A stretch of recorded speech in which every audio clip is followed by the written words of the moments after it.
Coucou tout le monde, bienvenue dans cette nouvelle vidéo et peut-être la dernière sur mon Erasmus à Oslo.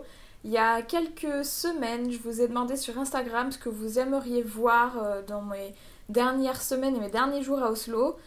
C'était sans savoir que mon vol allait être annulé plusieurs fois, reporté plusieurs fois et que du coup j'allais avoir un vol premièrement le 31 mai, puis le 1er juin, puis le 15 juin et de nouveau le 31 mai. Donc, ce que vous m'avez proposé, je vais essayer de le faire, mais vraiment, je ne peux rien promettre. Dans tous les cas, il y avait une question qui est revenue, surtout par des futurs étudiants Erasmus qui m'avaient contacté par le biais de l'université, mais aussi quand je vous ai posé cette question-là sur Instagram, et c'était de savoir le budget pour un an en Erasmus en Norvège. Et c'est ce dont on va parler aujourd'hui.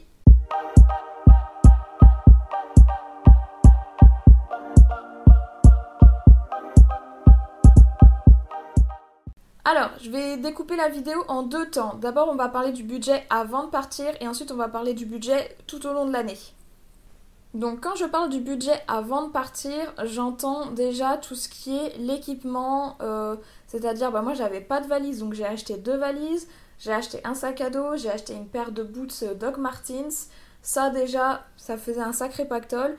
Je crois qu'on est sur 110 euros, j'avais fait les calculs avant donc je regarde mes notes, mais en tout on est déjà sur minimum 100 euros. Alors je préviens, je dis bien minimum parce que moi je suis toujours à la recherche des petites économies que je peux faire partout, donc j'essaie toujours de payer le minimum mais pour quand même une bonne qualité.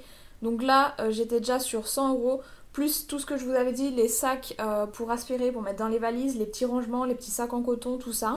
Ensuite vient le prix du billet d'avion. Alors il faut savoir que moi quand j'ai pris mon billet d'avion, j'étais pas sûre de valider mon année, déjà de base, et j'avais toujours pas la réponse de l'université d'Oslo. Mais je l'ai pris assez tôt pour pas le payer trop cher non plus. Donc en prenant une assurance annulation et 2 bagages en soute, je l'ai payé 225 euros, sans compter le fait qu'il fallait que je me rende à Paris, donc j'avais payé 60 euros de train pour me rendre à Paris.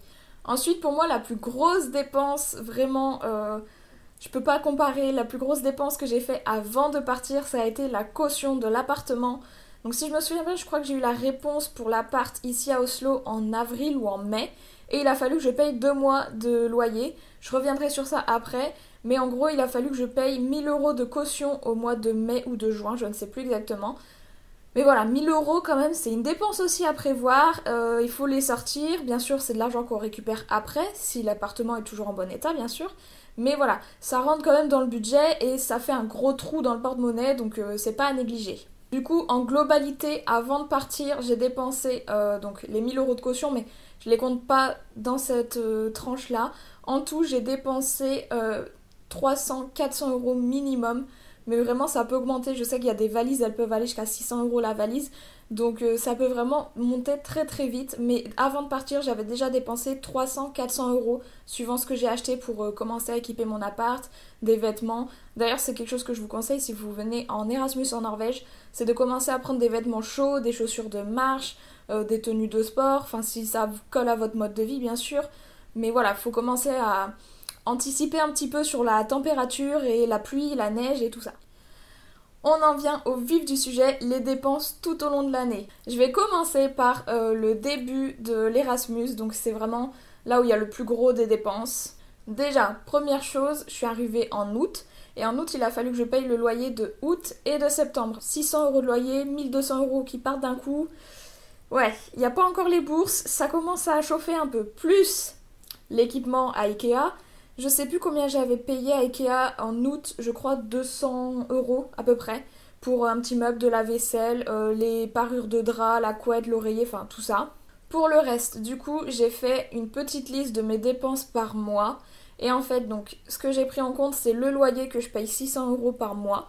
Ensuite, tous les mois, je paye 45 euros de transport. Mais attention, 45 euros pour tous les transports en ville, le bus, le tramway, le train, le métro, tout. Et le bateau aussi pour aller sur les îles. Tout compris 45 euros. J'ai oublié de préciser, mais les tarifs dont je parle, c'est vraiment basé sur la ville d'Oslo et surtout sur les tarifs étudiants. Si on n'est pas étudiant, c'est vraiment pas du tout le même prix. C'est ça qui est bien dans cette ville-là, c'est que on a quand même des bonnes ristournes en tant qu'étudiant. Donc voilà, les prix que je donne, c'est vraiment sur Oslo étudiant. Donc le loyer 600 euros, le transport 45 euros, Pour ce qui est de la nourriture, c'est la question qui revenait le plus souvent. Au minimum, je dis bien au minimum, moi j'arrive à faire à peu près 40 euros de courses par semaine, donc 120 euros par mois. 120, 130, hein, ça dépend. Bah non, je suis bête en fait, pas 120, 130, 160, 170. Je suis vraiment pas forte en maths, mais bon là quand même. Et à ça, j'ai ajouté les loisirs et les sorties, les petits cafés entre copains, les trucs comme ça. Et moi, j'ai compté à peu près 20 ou 30 euros minimum toujours par mois. Du coup, déjà pour un mois, vous avez à peu près 800-850 euros de dépenses. Sachant que bien sûr, le loyer, ça dépend d'où vous habitez. Si vous prenez avec espace commun ou pas. Moi, j'ai ma cuisine et ma salle de bain, donc je paye un peu plus cher. Les transports en général ça varie pas puisque vous payez tout d'un coup. La nourriture ça varie selon vos besoins, selon ce que vous achetez tout simplement. Donc ça par mois ça nous donne, donc j'ai dit 800-850 euros minimum. Et donc je voulais aussi vous parler du budget voyage parce que je trouve que quand même en Erasmus, certes on vient étudier mais le principe c'est quand même de pouvoir visiter le pays dans lequel on vient et de pouvoir faire de super beaux voyages. Donc en moyenne, vraiment en moyenne, au minimum toujours, hein, la pro des économies, chaque voyage m'a coûté à peu près 300-350 euros, certains un peu plus, certains un petit peu moins. Et quand je parle de ce prix-là, j'inclus tout, j'inclus le logement, le transport et l'alimentation. Donc si on rapporte à l'année, enfin sur 10 mois, parce que du coup moi j'ai fait de août à mai, sur 10 mois, je crois qu'on est à 8500 euros minimum. Logement, transport, nourriture et les petits plus, les loisirs, les cafés, les petites soirées, tout ça. 8500, c'est vraiment l'enveloppe minimum dont je parle. Après, les voyages, c'est un coût supplémentaire. Et donc tout ça, ça fait beaucoup d'argent dépensé. Moi ici, j'ai trouvé un petit job, je faisais du babysitting dans 2-3 familles, ça dépendait.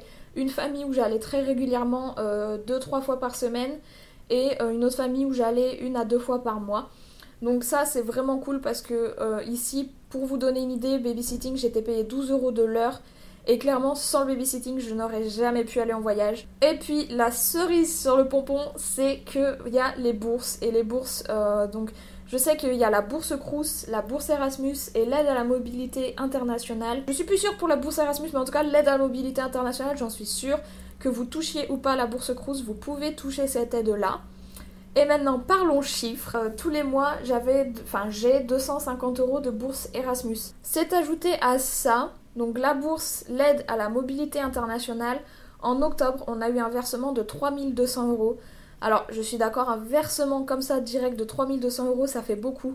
Mais je peux vous jurer que même en échelonnant bien, en ne faisant pas de dépenses excessives ou inutiles, il reste plus grand chose là à la fin des 10 mois, donc il faut quand même faire très attention à la dépense d'argent. Et pour ce qui est de la bourse Erasmus, elle est calculée en fonction déjà si vous partez 6 mois ou si vous partez 1 an, et en fonction du pays où vous allez, il y a 3 échelons. Donc la Norvège étant un pays où le mode de vie est assez cher, elle faisait partie de l'échelon numéro 1, et il y a donc 4 versements prévus sur la totalité de l'Erasmus.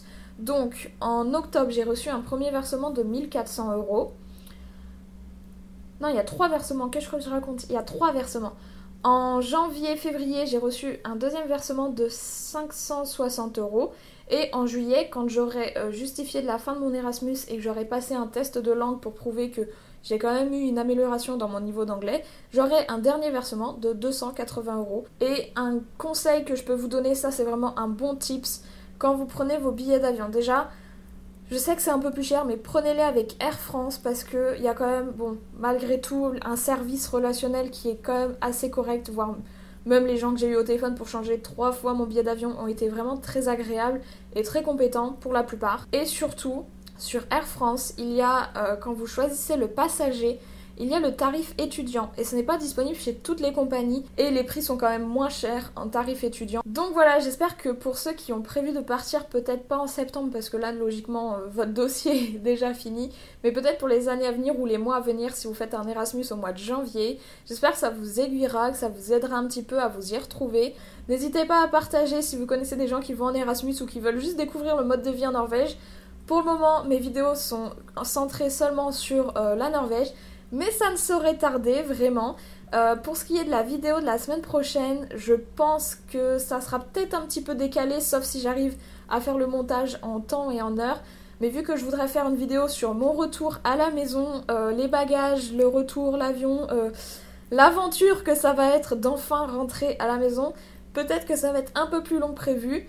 Dans tous les cas, je vous préviendrai sur Instagram. Et puis bah, d'ici là, on se retrouve dans une nouvelle vidéo. Bye!